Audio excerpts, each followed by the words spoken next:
Welcome back to the 2023 Big 12 Football Media Days presented by Old Trapper. We now have on the stage Oklahoma coach Brent Venables. Again, if you have a question, please be sure to raise your hand, and then we'll get a mic holder to you. Coach, we'll start with an opening statement. All right. Good to see everybody. I appreciate everybody being here today.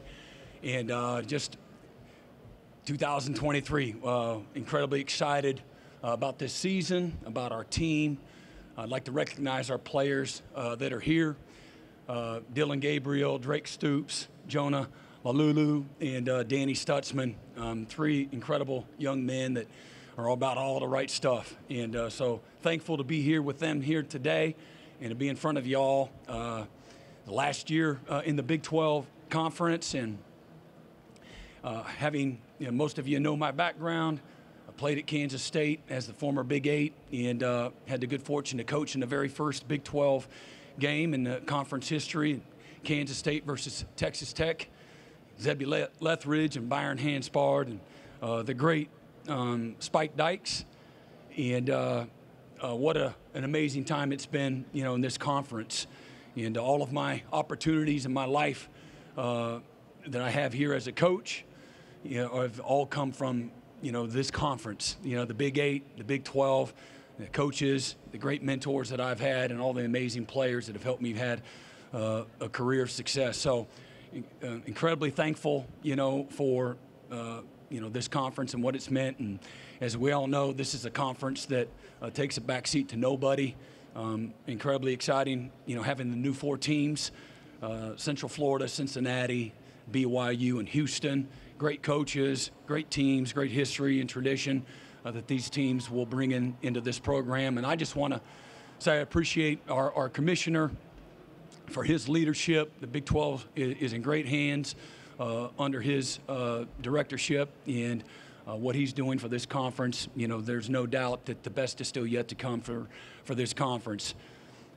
We've had tremendous turnover, like a lot of people in this day and age of college football. Like many people, there's been tremendous roster turnover.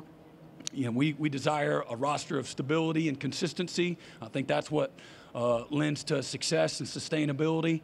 But it's also, losing players is to me, I look at it as a great opportunity, for the new guys. And so we've got 123 players on the team 129. And out of those 123 players, 97 of them will be either their first or their second year at the University of Oklahoma. So tremendous turnover, but I couldn't be more excited about the group of guys. It goes without saying, we went 6-7 last year and fell well below our expectations and our standards at Oklahoma. But man, we learned and grew a lot as a football program. And in 5 of the 7 losses, it goes down to the last, minute, 2 minutes of the game in the fourth quarter with a chance to win. And so we've looked long and hard in the offseason since January of what we need to do to become a more efficient football team. And we looked at every single part of our program, how we can improve and get better. Nothing ever stays the same. And so we spent a lot of the offseason practicing, film review, programmatically, coaching, all the things that you go into a season at where we can get better. And really excited about the improvements that we've made a year into where we're at right now. And, a year into our systems, a year into our strength and conditioning, the PRs, the improvements that we've made in the weight room. Just had our best academic semester in the history of Oklahoma football. Everything matters in what we do and how we do it. How we can become a more efficient football team, and 3rd and 4th down on both sides of the ball. Certainly our red zone defense, handling the fourth quarter of games. Really love the competitive depth that we've both developed with our current players, our returning players, and what we've recruited in both out of high school with 40 new scholarship players and 17 transfers. So really believe that because of the competitive depth, we'll have, a little bit stronger fourth quarter output on both sides of the ball, a quarter of football where we performed very poorly last year. And which lended to, again, 5 of one-score losses for us. So with that, I'll open it up for questions. We'll go to center right, fourth row. If you'll stand and please say your name and affiliation. Hey, Coach, this is Jason Watkins, Hall of Fame Media.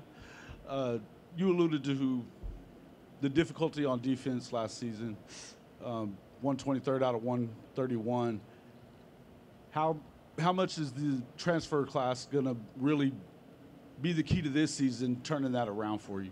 Well, again, everything matters, and I try to look at everything, evaluate everything. Obviously, playing good defense is keeping people out of the end zone, and so improving in the areas where we can improve. And you do that lots of different ways, whether it's scheme, it's players, it's development, it's teaching, it's practicing. Again, it can't ever happen fast enough. We haven't been good on defense for a long time.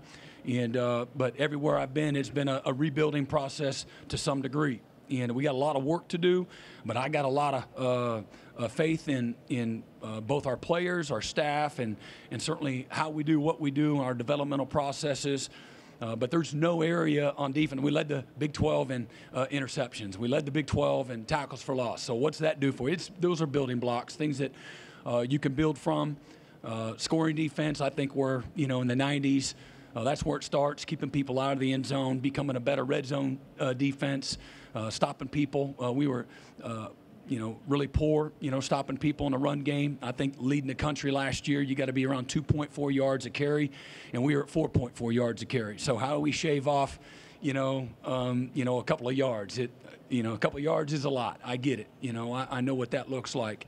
But you do it in everything that you're doing from a defensive standpoint, from, again, how you practice to, how you teach, all of those things. But I believe we'll be better because of the returning experience. We'll be better fundamentally. We'll be better aggressiveness. We'll be better with our timing and our precision and our physicality as a result of some returning experience. Guys like Danny Stutzman or Billy Bowman, Key Lawrence, Woody Washington, Jonah, Ethan Downs, and then the addition. And again, we've got 6 guys up front, 2 All-American linebackers, a hard-hitting safety, and Reggie Pearson. I believe we'll be better up the middle of our defense. And, I look at where we were at, really at every single position. And we didn't have the competitive depth a year ago. And we started the year pretty strong, and then we didn't finish the year very well. And particularly in those fourth quarters of a bunch of games, we just didn't have any juice left. About the middle of the year on. So the competitive depth will lead to better competitive stamina. All right, we'll go to center right, middle. Jake Hatch, Locked On Sports Network over here, Coach, to your right. I just wanted to ask you, you talked about coaching in the first Big 12 game. Your final road trip with Oklahoma before going to the SEC will be at BYU. Just going to get your thoughts on the Cougars. Yeah, the Cougars had a little bit of experience. Both at Kansas State and at Oklahoma. That'll be, it's going to be a wonderful atmosphere. Late November, it'll probably be about 80 degrees in Provo.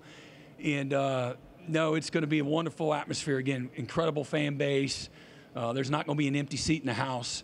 It'll be a mature football team like many of the BYU teams are. Coach and his staff have done an amazing job.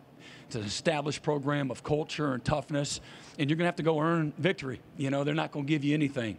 So hopefully we're playing our best football. The teams that I've taken the most pride in, the teams that have been most successful that I've been around are ones that improve as the season goes along. So I'm hopeful and have an expectation we'll be playing our best football at that time of the year. We'll go to center, middle right. Hey, Coach. Barry Lewis, Killer Frogs, TCU Fan Nation. Follow up on that question. Your last home game, your last regular season Big 12 home game, Black Friday, 11 a.m. against TCU. What do you anticipate that atmosphere, what TCU should expect, especially after what happened last year in Fort Worth? Yeah, again, last year doesn't mean anything to what happens this year. That's literally how you coach, how you prepare. Coach and his staff did an amazing job. What a incredible season that they had a year ago. What I expect out of Oklahoma is what I've seen this will be my 15th year, and you're going to see an incredible, very passionate fan base. They're going to show up deep. They're going to show up early, that's been the best winning percentage in college football the last 22 years. And I don't expect anything different, than that. This will be an incredible opportunity. Hopefully we're playing, hopefully something's on the line, in that game. And expectations are something will be. But I know what Sonny and his group are going to bring. Great program that is going to come in with, a championship mindset. But for us, man, hopefully we're playing our best football, at that time of the year. We'll go center right, fourth row. Coach, Nick Coppola, I'm right here. Nick Coppola, OU Daily. I wanted to ask about Danny Stutzman, the guy you brought along here. Just what have you seen from him, just in terms of just his growth and maturation over the offseason, and just what kind of role do you see him to play on the team this season, both on and off the field? Well, it's like anything. What can you expect from, again, where we are 17 months ago to where we're at going into year 2 now? I think the greatest calling of coaching is the development of people, developing leaders. Danny, he'd be the first one to admit that 17 months ago he wasn't capable of leading. And he's in a much different place now. The whole team follows Danny. His emotion, his work, his action. He's a doer and a giver. And I love the maturation that's taken place with him off the field as much as on the field, his seriousness, his commitment to excellence every day. He's put the team and the expectations on his back, and I love that. A year ago at this time, he couldn't run a player run practice. He couldn't run a player run walkthrough. He wasn't equipped to do that, and I think that's a reflection of a lot of guys on our team. And so we're in a different place. He certainly is, at this point in time to where he was a year ago. He's his own worst critic. He's hard on himself. That's what the best of the best are. They're never satisfied. I expect great things from Danny. He's long, he's athletic, he plays fast, he closes to the ball, he's got tremendous contact speed, he's got tremendous instincts, got great toughness, and he's worked incredibly hard, for the 23 season. So really excited to see Danny and where he's at, this year. We'll go to center left, midway. If you'll please stand and state your name and affiliation. Coach Venables, Philip Roybal, Hall of Fame College Football Podcast. I did want to allude to the fact of the statement you've already made is developing your players, and you mentioned academics. I've thought y'all have always done a tremendous job of that. By the way, I had dinner last night with one of your ex-players, Stephen Coleman, that played at Dallas Skyline, and then again at OU, which I had the great opportunity to coach Stephen at Skyline. But I thank you for that and your staff. I do want to ask, yesterday I know Coach Gundy kind of blames OU football for not having the Bedlam game anymore.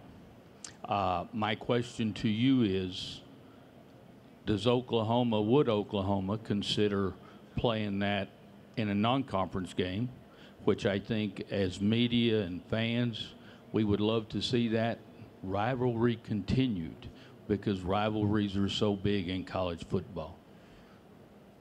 I appreciate the question, and say hey to Steve for me. Look, I'm not in control of whether or not we play Oklahoma State. I love college football. I love the traditions of the game. I love rivalry games. Oklahoma and Oklahoma State have played for over 100 years, and Oklahoma has been dang good in those games and for a long time. And but whether or not we play them in the future, nobody's asking me what I think. If they do ask me, I'll tell them what I think. I'd love to play the game, but we're going to play the schedule that they put in front of us. Time for one final question. We'll go to the far left.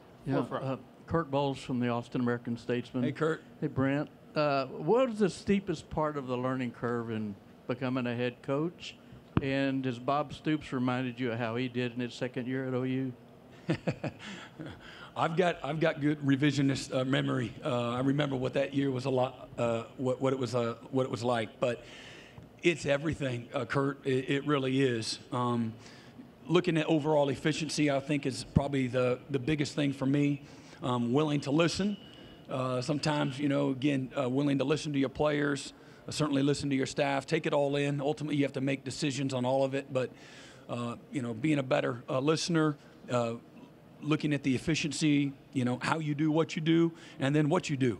And then those critical situations, how you can improve, schemes, coaching, all of that. But managing it all, I've got a wonderful staff. I've put your heart into all of it.